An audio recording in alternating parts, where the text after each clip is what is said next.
Si tú crees que la compresión solamente se trata de agarrar los sonidos y aplastarlos, estás muy equivocado, porque eso no es ni la mitad de las cosas que puedes hacer con un compresor. Hay muchas formas más en las cuales puedes utilizar la compresión y en este video te las voy a enseñar todas. ¿Estás listo para entender la compresión como todo un profesional? Comenzamos.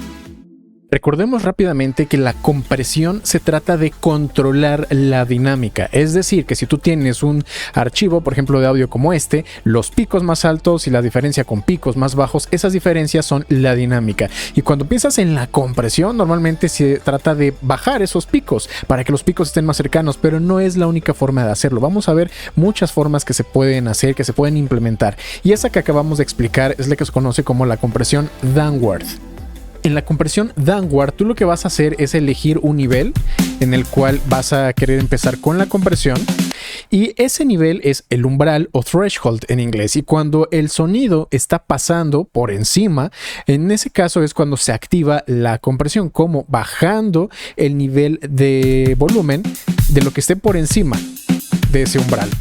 Que esa es la compresión normal, la compresión downward. Con esto estamos reduciendo la dinámica porque queremos que estos picos más altos se acerquen a los picos más bajos. Si todavía no entiendes los conceptos más básicos de la compresión, te voy a dejar el video en la parte de aquí abajo en la descripción y en el comentario fijado para que entiendas todo esto de qué es el umbral, qué es el radio, ataque, release y todos esos conceptos. Cuando el radio de una compresión downward es muy grande, estamos hablando ya de por encima del 10:1, algo más o menos como esto, nos estamos dando cuenta que todos los picos que pasan por encima del umbral empiezan a ser recortados de una forma muy agresiva. Y todos los radios que son de 10:1 o mayores es lo que ya se comienza a llamar limitación. La limitación es una forma de compresión, aquí lo podemos ver, donde si yo pongo un umbral, okay, voy a apagar el compresor, me quedo únicamente con el limitador. Y como pueden ver, yo, sin importar dónde ponga mi techo o ese umbral, no deja pasar nada, sin importar cuánto le suba. Esto se suele utilizar muchísimo en la masterización o también lo puedes llegar a aplicar un poquito en los buses. Pero aquí va un tip que muy pocos conocen, y es que si tú pones un umbral en cierto nivel, ok, el pico va a estar bajando, pero fíjense algo aquí muy importante. Si nos fijamos en este pico que sobresalió demasiado, como pueden ver, el sonido ya estaba por debajo del umbral y seguía comprimiendo, le seguía quitando, es esta porción morada que vemos aquí. Eso es porque tenemos un nivel de relajación muy largo.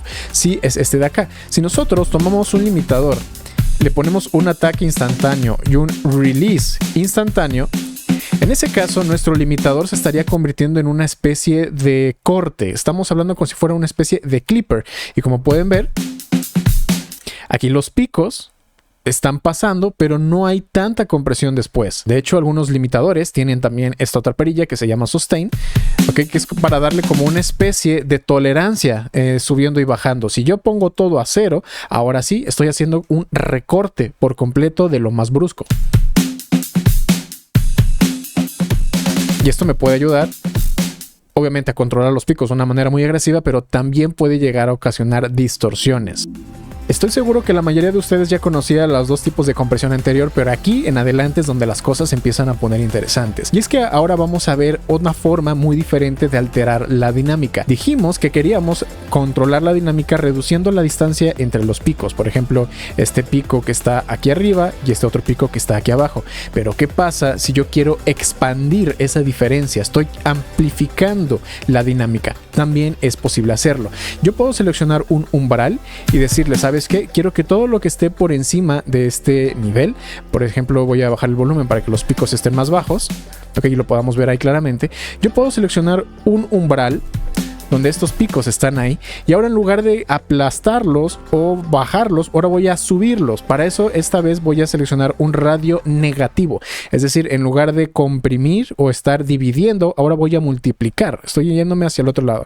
Por ejemplo, si yo me pongo ahí en un radio de 1 a 2, significa que por cada decibel que pase del umbral lo va a multiplicar por 2.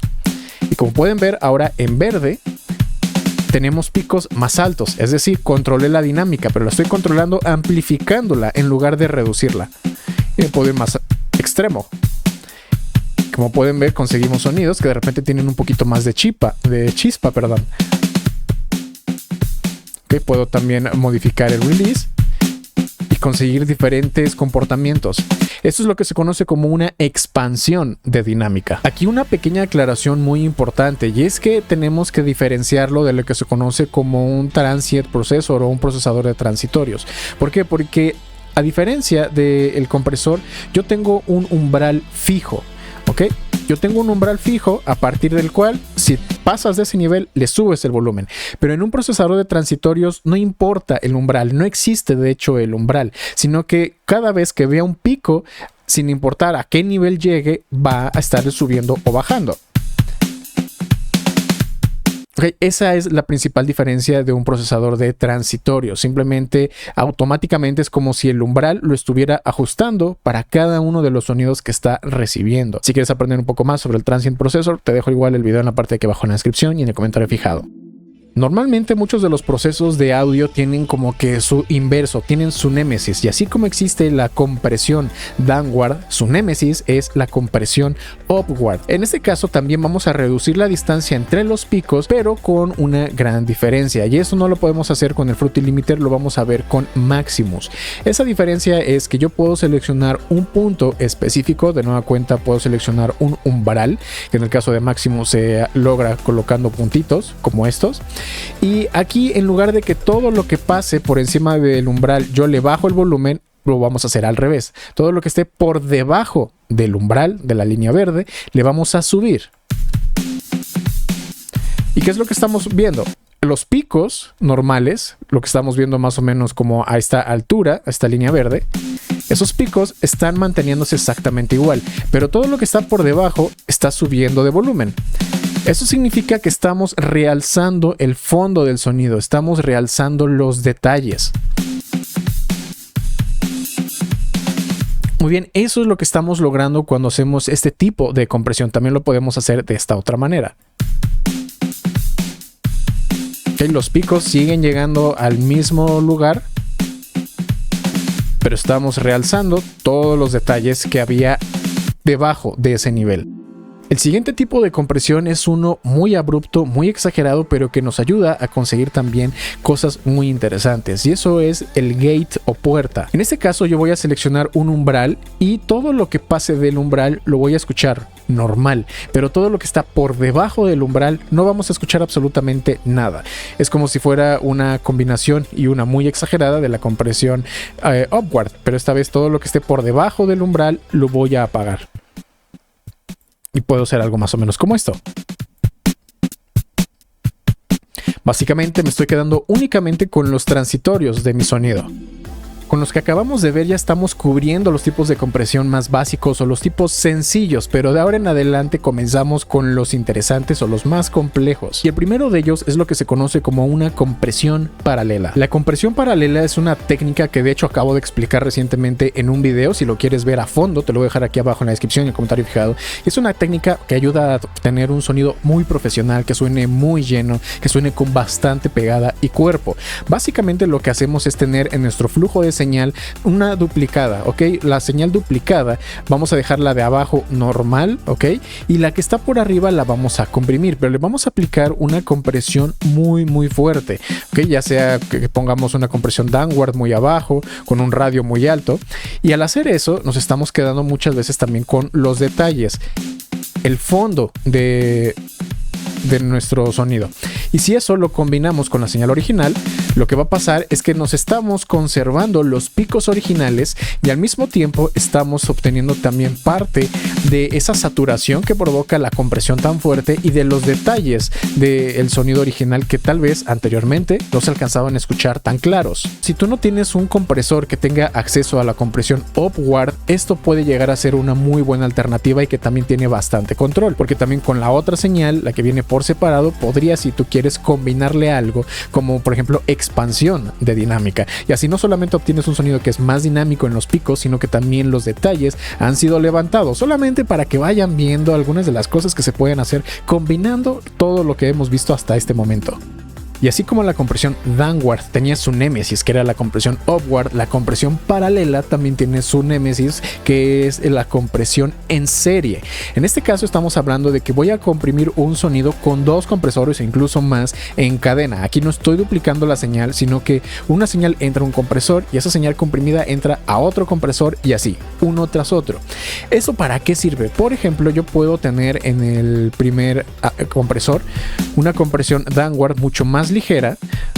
Ok, digamos que para los picos más agresivos, ahí yo podría llegar a aplicar una compresión mucho más fuerte, pero como yo lo tengo solamente para los picos más altos, el resto del sonido se ve sin ningún problema afectado, ¿ok? Y hasta el siguiente compresor, que ya es el que viene, yo puedo ahora sí hacer una compresión más global, más ligera, pero con un radio mucho más bajito, dándole más release, dándole más ataque, para que haya más cohesión. Aquí la verdadera ventaja de este tipo de técnica, la compresión en serie, es que yo no voy a forzar a que un solo compresor haga todo, sino que lo estoy dividiendo en varias etapas. De esa manera el sonido es más transparente, tengo mucho más control en cada uno de los ajustes.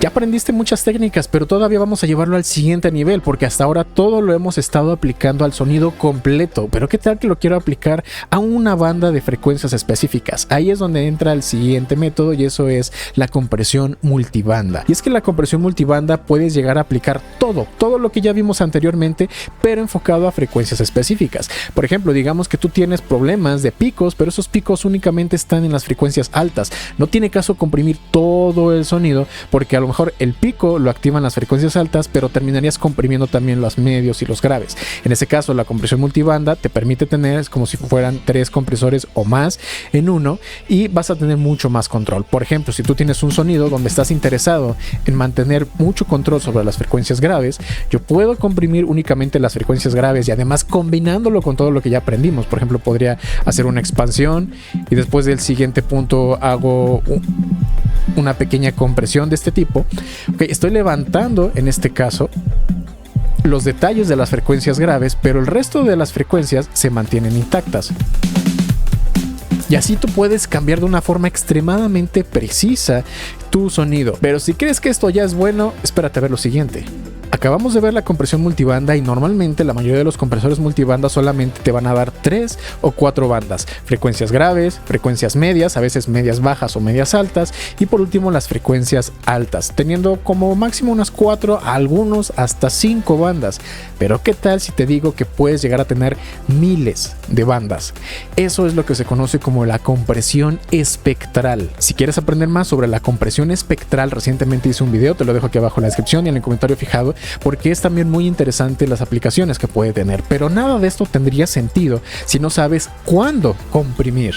Y para eso te he preparado este video que tienes ahora mismo en la pantalla, donde te explico paso a paso cuáles son las diferentes situaciones donde debes aplicar un compresor.